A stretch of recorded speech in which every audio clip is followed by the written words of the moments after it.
Bhim army के founder और आज़ाद समाज पार्टी के राष्ट्रीय अध्यक्ष चंद्रशेखर आज़ाद और समाजवादी पार्टी के राष्ट्रीय अध्यक्ष अखिलेश यादव दोनों मिलते हैं, बात करते हैं गठबंधन पे। हमारे साथ इस मुद्दे पे बात करने के लिए अमर ज्योति हैं, भीम आर्मी के नेता हैं और भोजपुर से विधानसभा चुनाव भी लड़ा है। देखिए, जो मुलाकात हुई है वो राजनीतिक मुलाकात है और ये पहली बार नहीं है। पूर्व में भी दोनों नेता मिल चुके हैं और जब चुनाव नज़दीक होता है तो गठबंधन की चर्चाएं मार्केट में आती है और पूरे राजनीति में ये बात फैलती है। तो ये मुलाकात जो है ये प्रथम चरण की मुलाकात थी और आगे आपको 1 से 2 सप्ताह में चीज़ें फाइनल होंगी कि गठबंधन होगा, कितने सीटों पे गठबंधन होगा, आज़ाद समाज पार्टी कितने सीटों पे चुनाव लड़ेगी, समाजवादी पार्टी कितने सीटों पे चुनाव लड़ेगी। इसी को लेकर के इन दोनों के बीच में मुलाकात हुई है और आगे अब देखिए क्या होता है। तो अभी ये बात फाइनल नहीं हुआ है कि कितने सीटों पे चुनाव लड़ेगी? जी नहीं, अभी फाइनल नहीं हुआ है। हमारी अभी पार्टी की जो कोर कमेटी है, राष्ट्रीय कोर कमेटी ने अभी फैसला लिया है कि हम लोग गठबंधन के तहत चुनाव लड़ेंगे। अभी सीटें फाइनल नहीं हुई है। प्रथम चरण की जो बातें थी, चर्चा थी, वो हो गई है और जल्द ही 1 सप्ताह से 2 सप्ताह के बीच में गठबंधन का घोषणा हो जाएगा और सीटें भी क्लियर हो जाएंगी कि कितने सीटों पे आज़ाद समाज पार्टी चुनाव लड़ेगी। अच्छा, आरजेडी के साथ भी गठबंधन की बात हो रही थी यहाँ बिहार में? बिल्कुल, बातें तो चल रही थी, चर्चा चल रही थी, लेकिन जब तक कोई चीज़ फाइनल नहीं हो जाता है तब तक उसको नहीं माना जाता है कि राजनीति में कोई भी चीज़ कि गठबंधन होना था या फिर हुआ, क्यों नहीं हुआ। तो बहुत सारे कारण थे कि गठबंधन नहीं हो पाया। तो मैं आपको बता देना चाहता हूं कि बिहार में आज़ाद समाज पार्टी का गठबंधन राजद से चर्चा चल रहा था और कई दफ़ा चर्चा हुई, बातें हुई, लेकिन चीज़ें फाइनल नहीं हो पाई। राष्ट्रीय जनता दल के कुछ नेताओं के द्वारा, जो नहीं चाहते थे कि बिहार में दलित पिछड़ा मुसलमानों का एकता बन करके बिहार की सत्ता पे काबिज हों, तेजस्वी यादव जी मुख्यमंत्री बने, वैसे लोगों की वजह से गठबंधन नहीं हो पाया बिहार में। अच्छा, भीम आर्मी अब बिहार में काफ़ी फीकी पड़ गई है।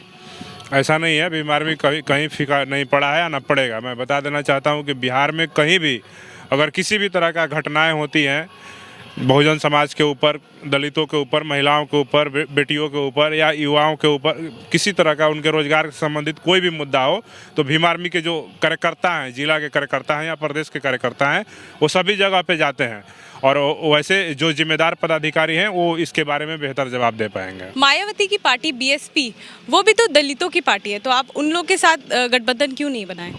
देखिए, जहाँ तक बहुजन समाज पार्टी की बात है, उनकी जो नेता हैं आदरणीय सुश्री मायावती जी, उन्होंने सबसे पहले ही आज से तकरीबन 2 से 3 महीने पहले उन्होंने घोषणा कर दिया था कि बहुजन समाज पार्टी उत्तर प्रदेश में किसी भी दल के साथ गठबंधन नहीं करेगी और बहुजन समाज पार्टी उत्तर प्रदेश के पूरे 403 विधानसभा सीटों पे अकेले अपने दम पर चुनाव लड़ेगी। ये बहन जी का स्टेटमेंट है। तो जहाँ तक हमारा उनके साथ गठबंधन की बात है, तो मैं आपको बता दूं कि हमारे जो नेता हैं, राष्ट्रीय अध्यक्ष आदरणीय चंद्रशेखर आज़ाद जी, उन्होंने पहले ही क्लियर कहा था कि अगर गठबंधन की बात होगी, आज से 1 महीने पूर्व का उनका बयान है कि उन्होंने कहा था कि पहले अगर गठबंधन की बात होगी तो सबसे पहले हम लोग मायावती जी के पास जाएंगे। हम लोग बहुजन समाज पार्टी से गठबंधन करके हम लोग चाहते हैं कि उत्तर प्रदेश में बहुजन समाज पार्टी की सरकार फिर से बने। लेकिन जब सीधे तौर पे बसपा की नेता मायावती जी ने मना कर दिया तो गठबंधन का उनसे सवाल ही नहीं पैदा होता है। वो दलितों की पार्टी नाम की रह गई है, लेकिन उत्तर प्रदेश में अगर कोई भी दलितों पे अत्याचार की घटनाएं होती है, उनके मुद्दे जिनको सरकार उनका हक अधिकार छीनने का काम करता है, तो वहाँ पे बहुजन समाज पार्टी के लोग अखिलेश यादव उस दौरान पहुँचते हैं दलितों के लिए? अखिलेश यादव पहुँचते हैं कि नहीं पहुँचते हैं उससे मतलब नहीं है। हमारी अपनी पार्टी है, मुझे अपनी पार्टी के बारे में बता रहा हूँ कि आज़ाद समाज पार्टी और भीम आर्मी के जो कार्यकर्ता हैं, उत्तर प्रदेश के किसी भी जिले में या पूरे देश के किसी भी ज़िले में, किसी भी कोने में अगर दलितों पे अत्याचार होता है, महिलाओं के साथ किसी भी तरह का दुर्व्यवहार होता है या फिर मुसलमानों पे मॉब लिंचिंग की घटनाएं होती है, उनका हक अधिकार को छीना जाता है या कहीं भी उनको दबाने का प्रयास किया जाता है, तो वहाँ पे हमारे भीम आर्मी और आज़ाद समाज पार्टी के कार्यकर्ता पहुँचते हैं, वहाँ पर नेता पहुँचते हैं और हमारे राष्ट्रीय अध्यक्ष चंद्रशेखर आज़ाद जी भी पहुँचते हैं। तो ऐसे में बसपा दलितों की पार्टी नहीं है। मैं नहीं मानता हूं कि दलितों की पार्टी है। आप देखिए कि दलितों की पार्टी बसपा होती तो अभी ब्राह्मण सम्मेलन करवा रही थी बहन जी उत्तर प्रदेश में। तो मैं बिल्कुल नहीं मानता हूं कि बसपा दलितों की पार्टी है। अच्छा, इस बार चुनाव में आप किन किन मुद्दे पे चुनाव लड़ेंगे? देखिए, जो मुद्दे हैं हमारे आज़ाद समाज पार्टी के, वो प्राथमिकता है कि रोजगार, स्वास्थ्य, और वहाँ पे पेयजल संकट है और बहुत सारे ऐसे ज़िले हैं, सुदूर गांव है जहाँ पे सड़कें नहीं हैं, युवाओं को रोजगार नहीं है। 69,000 शिक्षक भर्ती के लिए वहाँ पे जो घोटाला हुआ है सीटों का, SC ST और OBC के सीटों को वहाँ पे घोटाला कर दिया गया है। उनको मुद्दे हैं, उनको रोजगार देने का मुद्दा है। वहाँ पे यूपी टेट का क्वेश्चन लीक हो जाता है, ये मुद्दा है। वहाँ के युवाओं का प्रमुख मुद्दा जो है उन पे लड़ाई लड़ेंगे हम लोग।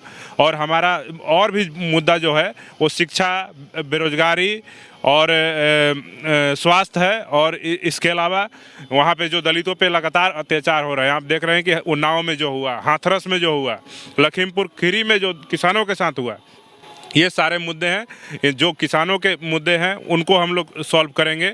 और जो अगर सरकार बनती है और जो युवाओं के मुद्दे हैं, रोजगार के मुद्दे हैं, सारे मुद्दे पे आज़ाद समाज पार्टी उत्तर प्रदेश के चुनाव में जाएगी।